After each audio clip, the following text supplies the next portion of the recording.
Well, I made a few changes to my fabled AR-22 caliber long rifle. I'll show you in a minute why.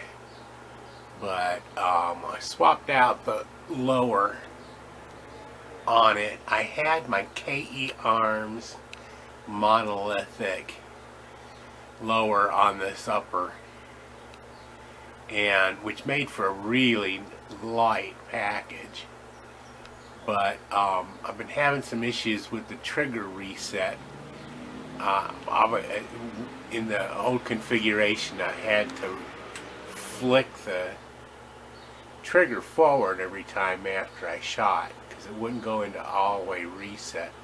It was just a minor annoyance, but it was an annoyance nevertheless. So I swapped out the lowers, so it's a little bit heavier, and we'll see if the trigger behaves any better as a result of doing that. I took off the old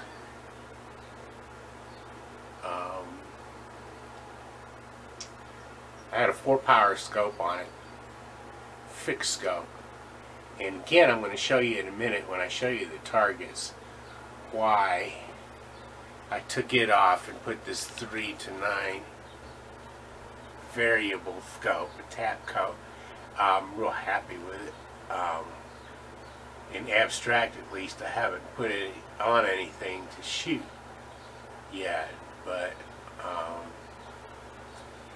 again, I'm going to show you the targets here in a minute. The rest is the same that it's always been. The upper that I built with the barrel, and I just had this clamp on the barrel to hold the handguard on there, and the old classic Delta ring on the back. And when I have it hanging on the wall, since it's become dependable enough to actually use, I think, for home defense.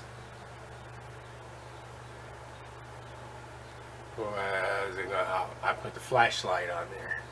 I can always pop the flashlight off real easy, put the bipod back on, because what I'm getting really interested in doing is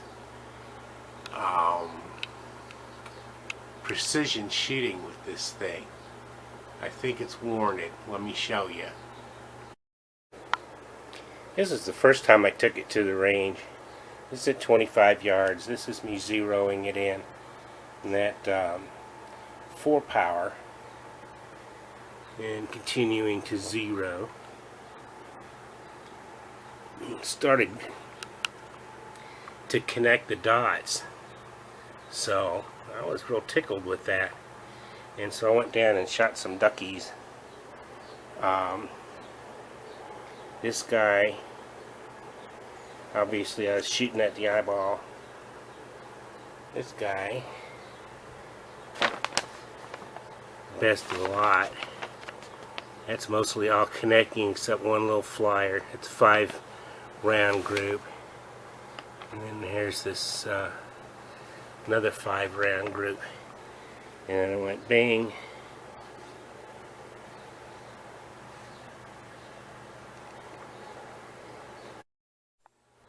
So I took it to the range again. This time I arranged a box of ammo so that I was using like 10 different kinds of 22 ammo, brands of 22 ammo, just to see how things would play out. What was interesting is that when you average all things together, all the groups were coming out just about the same, no matter what kind of ammo I was using. And I'll show you now. Again, this is with the 4-power scope, and not with the 10-power, 9-power that I put on there. But because I'm 71 years old, and I just can't see that good no more. So what I did was I threw out every flyer and measured from there. This is a group from, I shot some stingers and it was a 1 1/4 inch group, but if I threw out the one farthest away from the center, and then it was just a 3/4 inch group. What I'm saying basically is I'm getting 1-inch groups at 25 yards out of this thing with 4 power scope. These are CCI mini mags, the round nose, 40 grain. Tend to like them a whole lot. I think that's a pretty sweet group. Plus I nailed one right dead center in it. It was close to my flyer. These are Federal copper-plated hollow points. Didn't do too bad, I guess. 1-inch group if I get rid of the flyer. Then my favorite, if I'm going for score, man, I'm shooting CCI standard velocity. This is a 7/8 inch group, 2 in the center. Looked pretty nice. You know, and I did 10 different ammos. I was getting the kind of same results out of all of them. I'm not going to show you the rest of them. There's no point to it. So I guess what I'm trying to say is I don't think that my homemade 22 has lived up to its potential. That's why I put the 9 power scope on it. We'll see what we can do.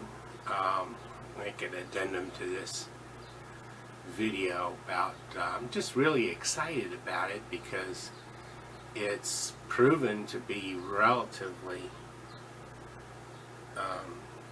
accurate on casual inspection. I cannot imagine it ever being as accurate as my old Marlin 60, mainly because of the difference in the rifling. They're both 1 in 16 rifling.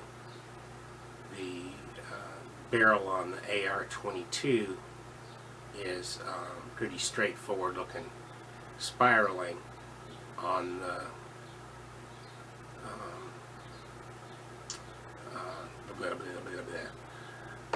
on Marlin, it's got this micro groove stuff. Maybe later I'll get my endoscope out and try and compare the two riflings and see if I can discern any interesting facts while doing that, mainly because, hey, I got an endoscope, may as well use it. So it's been a continuing saga if you've been following this at all. Me building an AR/style 22. And it's probably going to continue to be ongoing because there's one more lower I'd like to try on it that's got a drop-in 3.5 pound trigger. Be interesting to see what happens, and if I really start getting more and more into accurizing that thing, I might make that switch. And also, you know, I can also try and free float the barrel and see if that improves things any or not. But it's shooting plenty accurate now. 1-inch groups at 25 yards is what, 2 MOA. So I'll keep plugging away and I'll keep you informed. Thanks for stopping by. This is Old Strib. I'll see you when I see you.